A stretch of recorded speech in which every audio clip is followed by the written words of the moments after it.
morning.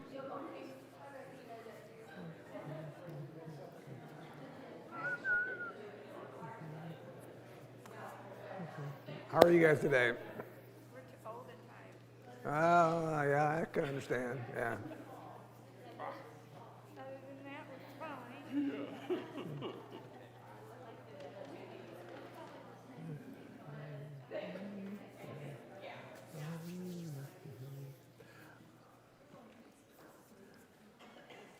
Well, good morning, everybody. We were studying the book of Luke. We're ending the end. We're starting today, where we're doing today, chapter 22. The beginning, kind of the beginning of the end here.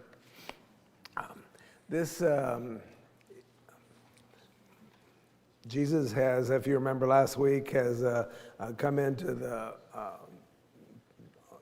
to Jerusalem, was getting ready to have his final days.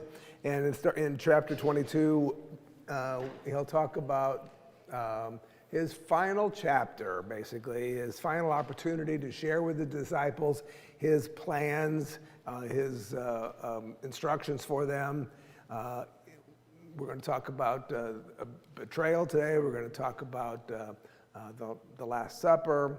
This chapter here has a lot involved. It's got betrayal and humility and appointment of authority and predicting a demise, denials, and warnings of rejection. A lot happens. There's a lot to unravel in this particular chapter. This is a time when he's trying to get his disciples ready to understand that they're going to be on their own, and they have to change their attitude. This is kind of, like I said, this is kind of his last will and testament, bequeathing things to his disciples, explaining to them how things are going to go from here. Up until this time, the Jewish leaders, keep in mind, have been kind of powerless. They've been trying to find ways to shut him up for quite a long time, but haven't been able to do so until the beginning of chapter 22. Now the festival of the unleavened bread, called the Passover, was approaching, and the chief priests and the teachers of the law were looking for some way to get rid of Jesus, for they were afraid of the people.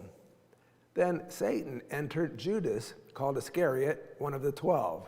And Judas went to the chief priests and the officers of the temple guard and discussed with them how he might betray Jesus. They were delighted and agreed to give him money. He consented and watched for an opportunity to hand Jesus over to them when no crowd was present. Now, some background here, that Iscariot might have been because of where he was from. He was born in a city called Kerioth, K-E-R-I-O-T-H, which was in southern Judea, which made him the only Judean of the 12. The rest were all from Galilee. So one thought was that maybe he resented the rest of them as not being part of the original group, part of the group. Others think the name Iscariot was just linked to the word Sicarius, which is the Greek word for assassin. Either way is almost fitting here in the way Judas is portrayed in this. So I was thinking about some of the reasons why Judas might have decided to do what he was about to do. So I thought maybe we could discuss some ways of some thoughts on what caused Judas to have this concept. Why do you think, what are some of the thoughts that you have on why Judas would have decided that this was a good idea? Now keep in mind, we've also opened up the concept of Satan being involved in here. So there's more here than just his own thoughts. So the concept of Satan entered Judas. Does that mean that Satan takes a part in a possession of Judas? Or is that just a thought that he somehow got some influence over Judas in such a way to shape him to do this deed? The latter. Okay. Tony thinks the latter. Instead of possession, it was an influence over him. I think in this particular time and world, he was taken over by Satan. Okay. Becomes a tool of Satan. I think that there's other passages that lead you to believe that Judas was cheating all along. And yes, about small things start out small, and they grow and grow and grow, and it culminated with this. So what do you think Judas is getting out of this other than money? You think he just does this for money? Does he have some higher good here? Judas is the bad guy in this situation, obviously. I don't know how many people here have seen the movie The Chosen that deals with this, but they presented something that I never thought of before. Might be legitimate. The way I understand their portrayal, they thought that Judas thought that Jesus was betraying his mission, and therefore Judas needed to intervene to make sure that the proper mission was taken over. Now, how this betrayal of Jesus by Judas would accomplish that, I don't know, but that seems to be that's my take on what they were suggesting. Yeah, and I think in that show, The Chosen, and some of you seen it, some of you haven't, I think the thought there was Judas said, if this happens, this is going to make Jesus show who he really is. So he thinks he's pushing Jesus to be the miraculous one, this is your chance to take control. I don't think you're doing it the right way. So Judas might have said, you betrayed us by not being the kind of Messiah that we've been promised all this time. So I'll betray you. But maybe it wasn't so altruistic. Maybe he is the sinful person that he's portrayed to be outside of that, and that he does this for the money.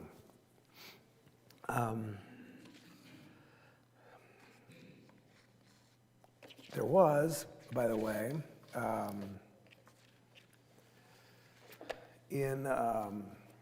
we do know that, let me find it now. There is a prophecy that betrayal is important.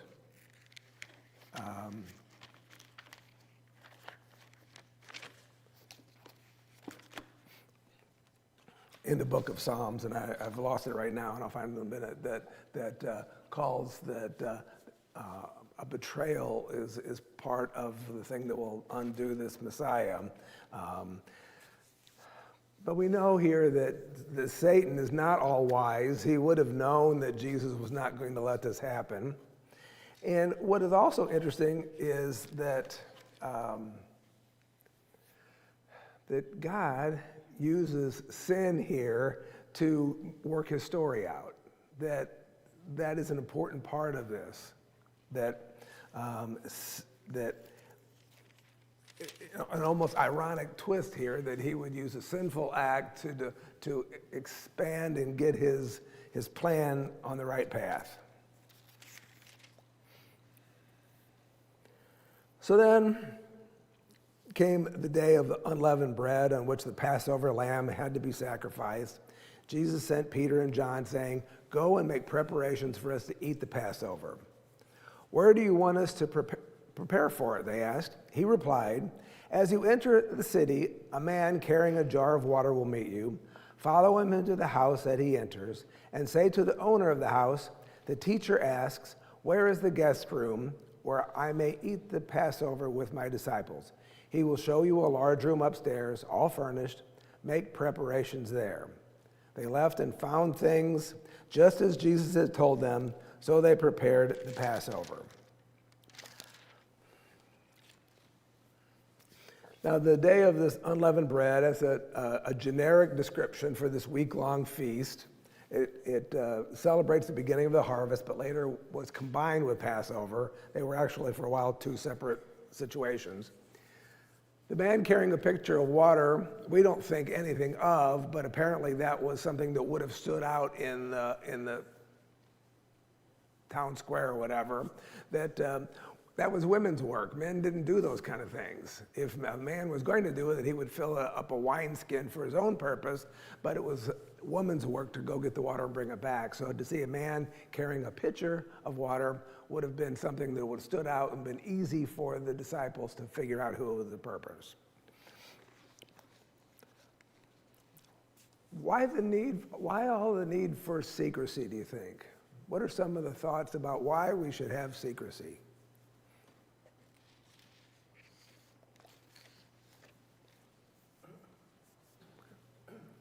I think one reason might be that if it were public knowledge that they were going to have Passover at this place, a huge crowd may have showed up and would have disrupted what Jesus was trying to accomplish with his most inner circle. Okay. Any other thoughts? Secrecy? Well, it was certainly at this particular time a move afoot to capture him, to arrest him, without the crowd. So, hey, we know where he's going to be on this particular night. Let's go and show up there. So, there was a lot of things going on at this time concerning his safety and security. I think those are reasons for the secrecy. Added in the same paragraph, we just talked about the deal that Judas works out with Satan and with the Jewish leaders. I don't think he wants even Judas to know exactly where it is until the last possible minute, right? Because he's not ready for this to happen. He has to go through this still. So I think that's a third reason why secrecy was so important, that he didn't even want all of the disciples to know where they were going. That's why he left it to just a few to know what was going on, Peter and John only. So they were the only two that knew at that time where it was going to be.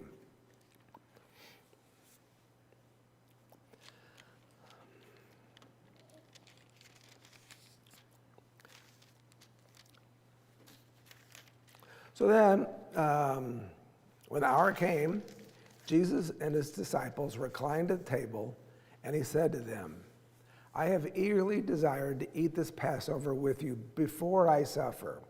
For I tell you, I will not eat it again until it finds fulfillment in the kingdom of God.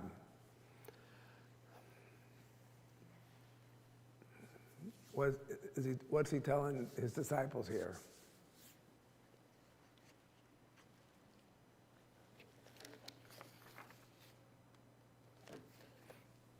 Anything? Do we understand what that means? Do we understand? For I will tell you, I will not eat again until it finds fulfillment in the kingdom of God. Does that tell you anything? Tells us that the designation Last Supper is accurate. Okay. That's one thing it tells. It's the Last Supper. And it also says, when the kingdom comes, then I'll have a similar meal with you. Right. So then the question becomes, what does he mean by the kingdom when it finds fulfillment? Right. I don't have that answer at this point. Okay. Okay. So then we're going to talk about, and I'm going to step on all the people who do the Lord's Supper talks on here on Sundays. He took the bread, gave thanks and broke it, and gave it to them. This is my body given for you. Do this in remembrance of me. So this thought is, the normal thing that would be said at a Passover meal would have been, this is the bread of affliction which our fathers ate in the land of Egypt. Let everyone who hungers come and eat. Let everyone who is needy come and eat the Passover meal. Everything at the Passover meal had a symbolic meaning. The bitter herbs recalled the bitterness of slavery. The salt water remembered the tears shed under Egypt's oppression. And of course, then the main meal, the lamb,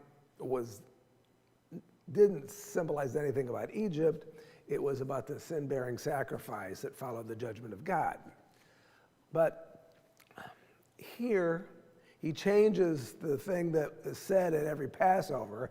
Instead of talking about the bread of affliction for our fathers in the land of Egypt, he now says, do this in remembrance of me. He reinterprets this in himself. And now no longer is the focus on the suffering of Israel in Egypt, but on the sin-bearing suffering of Jesus on their behalf. So this would have been still kind of a hard concept. Firstly, they're figuring out, the disciples, why is he changing the words here? This is not what we say. We say the same thing every year when we have Passover, right? This is my body had no place in the Passover ritual. It was a new innovation. The disciples would have been surprised and shocked and maybe angry at this point even that he had changed things, and now he's made this all about him. And of course, this grows and we understand this more and more as we study here, but the call to remember Jesus in this meal is a new concept for the disciples, beginning right here.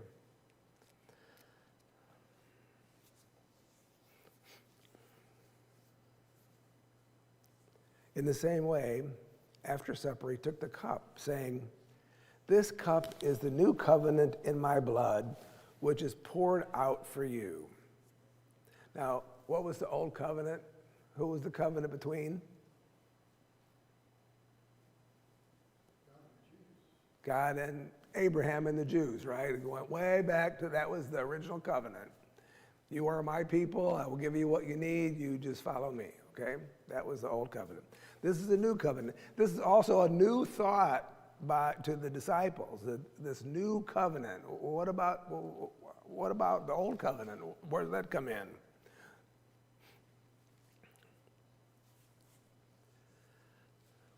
But the hand of him who is going to betray me is with mine on the table. The Son of Man will go as has been decreed, but woe to that man who betrays him.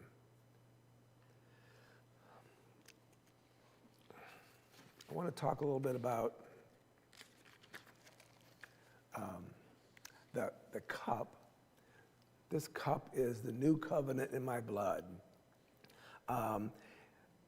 So what does that mean? And we want to talk about blood, and we'll talk about cup, and those have some real meanings, right?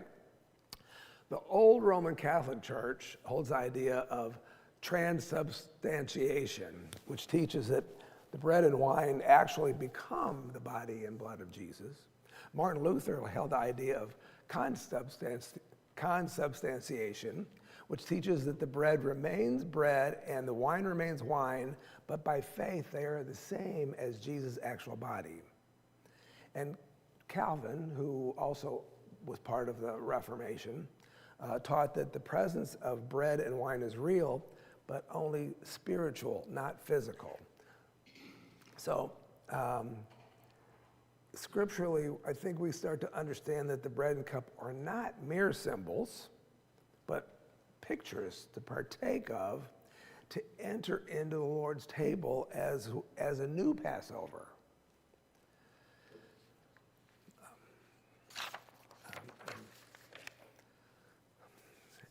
And this concept of the new covenant in my blood is remarkable to the disciples here. Because no mere man, no mere mortal person could ever institute a new covenant between God and man, right? Jesus is the God-man. He has the authority to establish this new covenant sealed with blood, even as the old covenant was sealed with blood.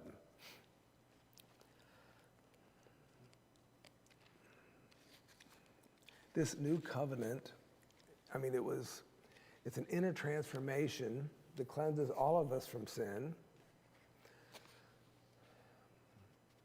So how do you think the disciples then are taking this new thought of this new covenant? How are they feeling about this Do they understand it at this point? No. Lee says no. Why not? All they've seen, why are they why are they having some issues with that?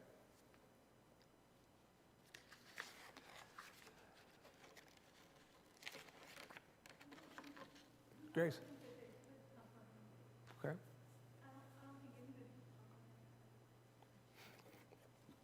Grace says that they were having trouble, that nobody could comprehend that. Okay. Well, Jeremiah and Isaiah both prophesied that there would be a new covenant. Right. So if they believe that Jesus is the Messiah, then maybe it's more understandable for them than we think it was. Sure. Jeremiah in chapter 31 says, "For I will forgive their iniquities, and their sin I will remember no more." And he talks again about later on in that same chapter, the covenant is all about new, close relationship with God. So as Tony points out, there was this prophecy that there would be a new covenant when the Messiah came. So yeah, if they did believe that he was the Messiah, that they would be able to understand this new covenant. Maybe not one that was going to be crucified. Right. See, he talked about that, and that's where they couldn't understand that. They could not understand that. Messiah, how can he do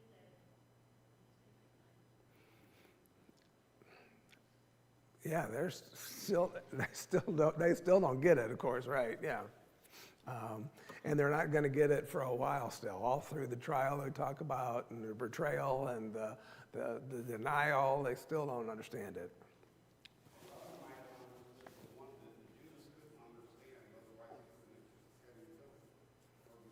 Some maybe we're right. Yeah, we forget about that. That maybe some of them did understand. Did start to get it, did start to believe a little bit. Judas did not, apparently. He certainly wanted a different concept. Right? They had no idea. So then he tells them to their face that basically one of you are going to betray me.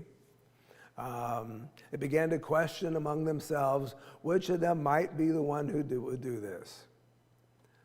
A dispute also arose among them as to which of them was considered to be the greatest. And you know this, if you remember, this is not the first time this happened where there's an argument on who was more important among the disciples, who was the greatest one, who was in charge, those kind of things, okay?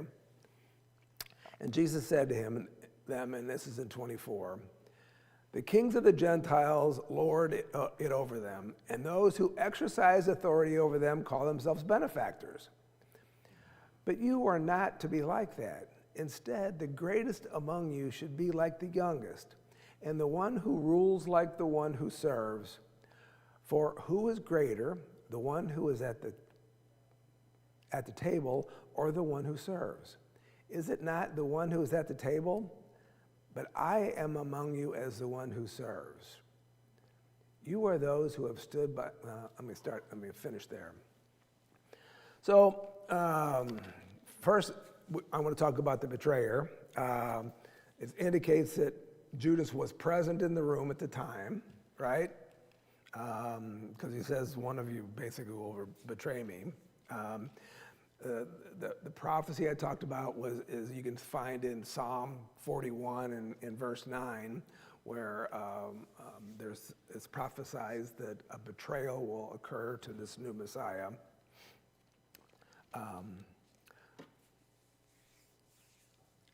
But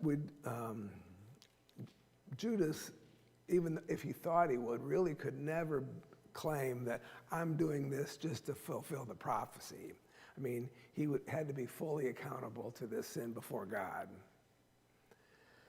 So they started questioning among themselves, and then they get into this argument on who's the most important. He calls this idea this benefactors. He says, call themselves benefactors. This is the idea of getting credit for something. Many people will only serve the church if they get credit for it. You know, they do it for the praise and for the credit, right? Don't have the right concept here. For who is greater? He who sits at the table or who serves. I think still this is hard for all of us to understand now, right? Who is the more important one? Who's the one who should get the credit? The person who's doing the deed, or the one who's being the servant? And we think about, who are more important in a practical sense.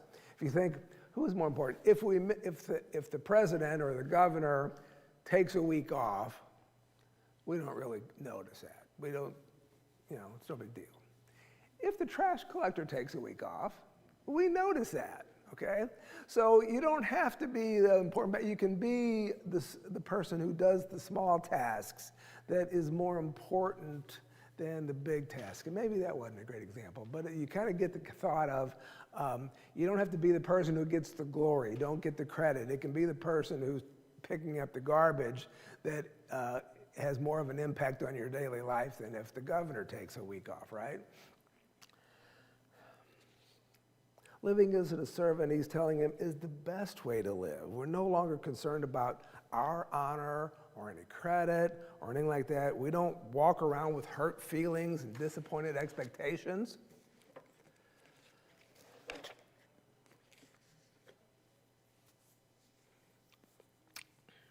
Then he gives the disciples more. He said, you are those who have stood by me in my trials, and I confer on you a kingdom just as my Father conferred one on me, so that you may eat and drink at my table in my kingdom and sit on thrones, judging the 12 tribes of Israel. The disciples here, he's telling them, because you've been with me, and because you're going to follow in my footsteps, hopefully, you will receive a unique reward because they have continued with Jesus during his trials. Sit on the thrones judging the 12 tribes of Israel. I'm wondering if they still are understanding there. Does this mean that when we have this revolution tomorrow or next week or whatever, I get to be king over this area? I'm kind of thinking that's what they're still thinking here at this point. I'm not thinking that they're having the thought. I don't know what your ideas are on this, but the way they acted in the next couple chapters, I think that's kind of what they're still thinking here, maybe.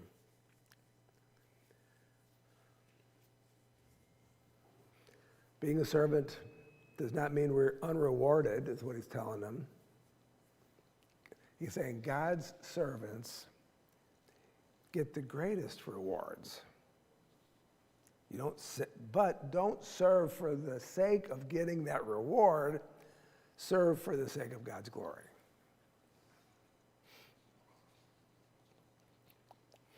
So then he talks to Simon directly about Satan being involved. Simon, Simon, Satan has asked to sift all of you as wheat. But I have prayed for you, Simon, that your faith may not fail. And when you have turned back, strengthen your brothers. But he replied, Lord, I am ready to go to prison and to death with you. Jesus answered, I tell you, Peter,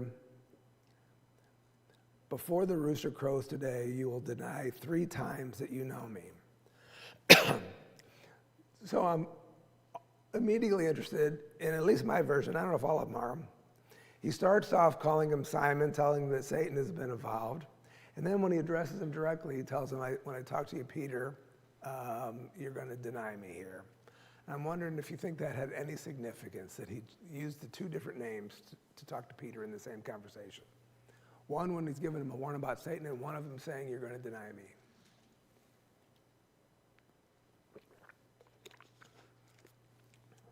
Because I have to think that Luke, when he wrote this, had a different meaning for that. In the first one, I don't know, he calls him Simon. Satan wants you. He wants you, he wants the disciples. He's going to try to get involved in that. You are the rock that I've based my ministry over, right? And then he calls him Peter. Is that to give him some assurances that you are the guy that I'm putting my faith in. You are the one that Satan is going to fight, but I've prayed for you and I'm going to take care of you. Remember who you are.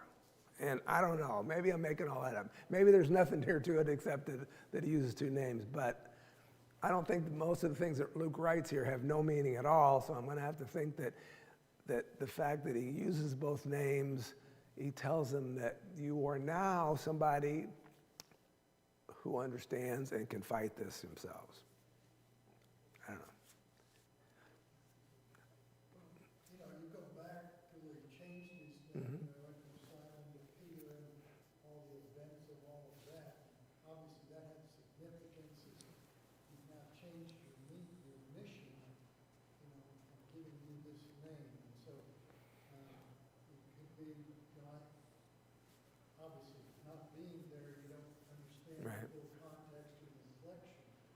But I think that, you know, the first one maybe is more of a generic one, calls him Simon, but the Peter is more of an intimate relationship, mission-oriented, going back to maybe what was there before. You know, realizing that he's going to be faithful to Yeah. things and this kind of stuff's going to happen. Yeah, I think he's trying to get him to understand who he is and what place he has in the ministry and the kingdom and that kind of thing.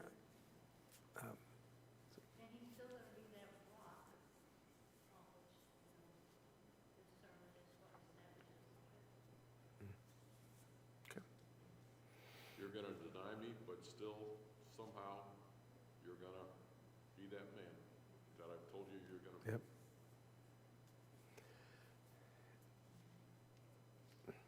So then, Jesus then asked them,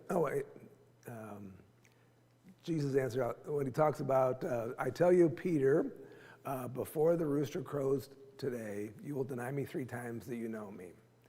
Then Jesus asked him, when I sent you without a purse, bag, or sandals, did you lack anything? Nothing, they answered. Oh, that's, but now, if you have a purse, take it, and also a bag. And if you don't have a sword, sell your cloak and buy one. It is written, and he was numbered with the transgressors. And I tell you that this must be fulfilled in me.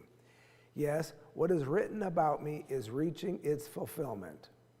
The disciple said, see, Lord, here are 2 swords. That's enough, he replied. Okay. So, he's telling his disciples the prophecy that I talked about, all of the things that we've talked about, is about ready to come true. And then he confuses the readers for centuries after this when he's talking about sell your cloak and go buy a sword. And say, well, we have swords. Look, we have 2 here. And then I think he yells at him and says, enough of this stuff. You're not getting the point. That's when he said, that's enough. That's enough, he said. Let's get, this discussion's over with. But what's he talking about with the swords? Any thought? Ask your question again, please. What's the deal with the swords? Why does he tell them to get a sword? What's he talking about? They think, look, we have swords. We're ready to take care of you. We're ready with our weapons. We're ready for the fight here, right?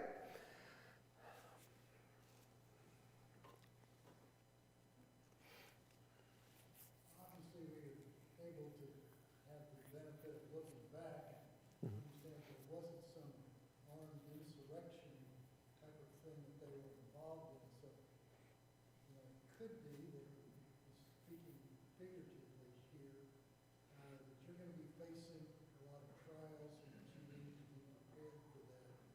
You need to be aware that you've had me around to kind of protect and guide and provide. We've had generosity with other things, but the mission is going to change now.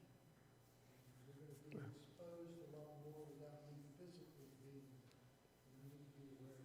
Right. I think that's the crux, and you know, of course, he doesn't ever just come out and say that, but he'd warned his disciples about what was going to happen before, that he was going to be, you know, crucified, basically. In the past, you've had it easy, basically. I've sent you out. People have taken care of you. God's taken care of you. All that's happened.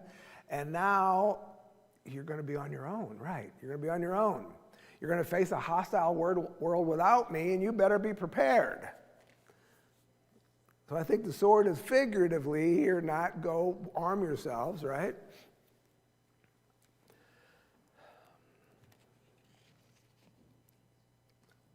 I'm going to be rejected. You're going to be rejected.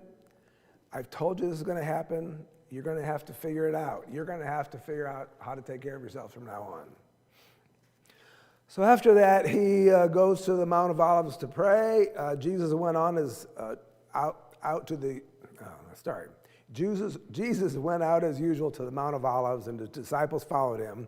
On reaching the place, he said to them, "Pray that you will not fall into temptation." He withdrew about his throne's stove beyond them, knelt down and prayed, "Father, if you are willing, take this cup from me, yet not my will, but yours be done." An angel from heaven appeared to him and strengthened him. And being in anguish, he prayed more earnestly, and his sweat was like drops of blood falling to the ground. When he rose from prayer, he went back to the disciples. He found them asleep, exhausted from sorrow. "Why are you sleeping?" he asked them. "Get up and pray so that you will not fall into temptation." So a couple things on that. Don't enter temptation, pray to this. Don't give in to temptation is what he's telling them. Again and again he's told them. Don't succumb to evil power. It's going to be hard to do the right thing when this is over with. It's going to be easy to stray. Don't fall into that. Praying, also I think here is, the way I understand, people back then did not pray on their knees. They stood and prayed, raised their head, lifted their arms as a sign to God here. This was a different thing. He was on his knees, more of a servant's role in this prayer. So this also was a different method of prayer. And we have to figure out that one of these disciples actually witnessed this, because that's the only way Luke knows what happens here, right? So we have to assume this is a first-hand account of what happens in the garden.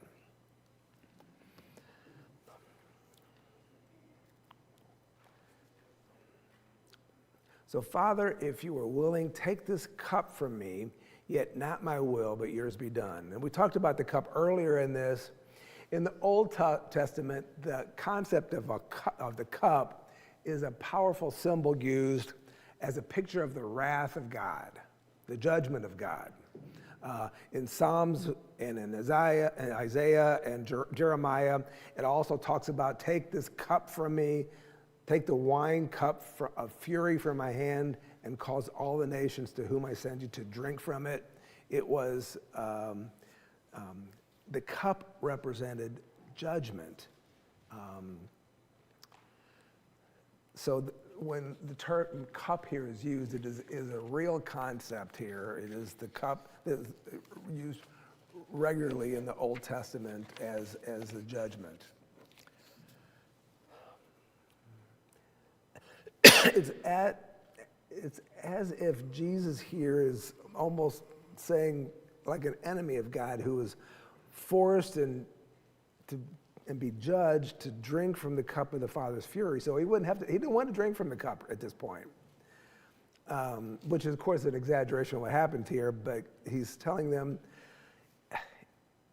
if you can figure out another way to do this, this is the right time to do it.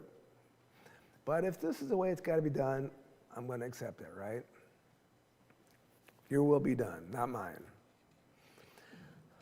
I think it's important here that the angel appears in response to Jesus asking the Father to take the cup. What does he do? God sends him some help. He sends an angel to him to help him through this time to get through this. So in the darkest time here, when he knows what's going to happen, and he's there, he's making this final plea to his father, said, I need your help, we really have to go do this. God helps out. He gives him help. He sends an angel to help Jesus get through this. And then he goes on and prays so hard after that. He prays so hard that drips of blood. Now this could be a couple other ways. Luke, remember, is a doctor who writes this. So he understands that it could have been a couple things. It could be just that the sweat was rolling on him. It looked like drops of blood was coming off, okay? And it could be an actual medical condition that's called hematidrosis, that when you have so much stress, the capillaries can actually burst and dilate the pores, and blood can come out through the skin. And it could be as much as that. We'll never know which one it was, but Luke is pretty descriptive in how the concept is he prayed so hard about this that there's some significant physical change happened.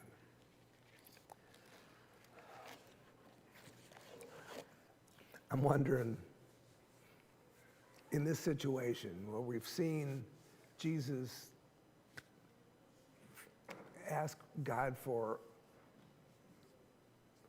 a second thought, an angel coming down and then prayed so hard that he had some physical issues come up. And I think about myself, and maybe you think about yourself is there ever a situation where you're in that you've done the same thing? I mean, do you see yourself praying that hard that you would have this physical transformation happen?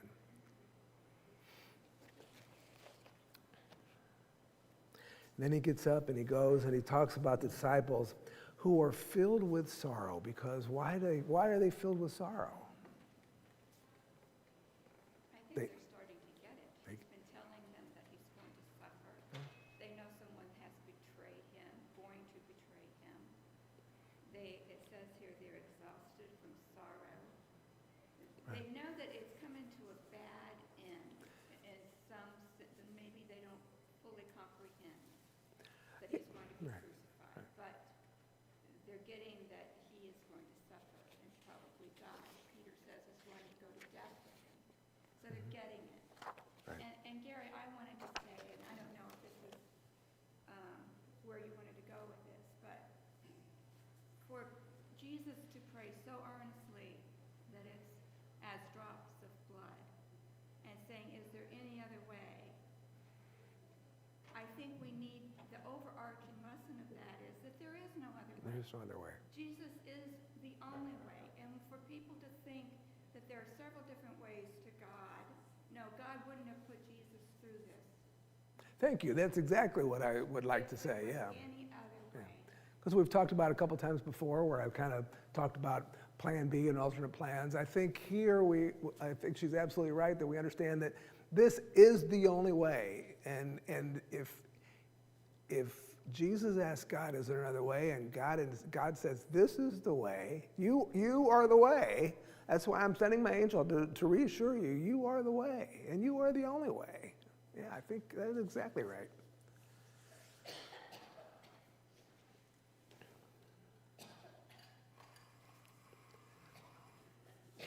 Okay. Well, after this, Judas comes up and gives him a kiss, and I wanted to talk a little bit about the irony here. Jesus goes on, and this group of soldiers comes in, and he kind of, written as a satire here almost, makes it, says, what is the big deal? You bring these armed guards, this army in here. I've been here all along. I've been walking your streets. I've been easy generally to find. You can come get me anytime. But you come in at the sneak in the dark of night, and you think I'm going to fight you over this? What is the deal here? Do you understand how cowardly you are, how much you don't understand about this? The irony and the satire here that Luke writes about is in Jesus kind of, tells them, says, what are you doing? And, then, there's the scene about Peter grabs a sword and strikes the ear off. And what does Jesus do? He puts the ear back on, and still the guards don't get it. And he's like, oh, what am I going to do here? I mean, so anyway, so that is, that's the summary of the rest of up until this point.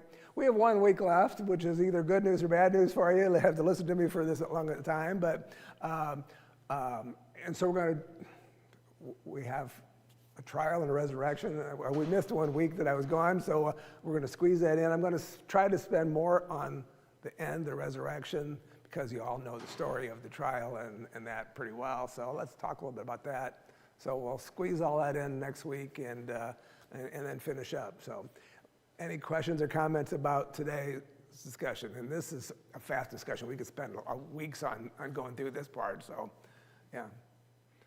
Okay. Thanks. Have a good week.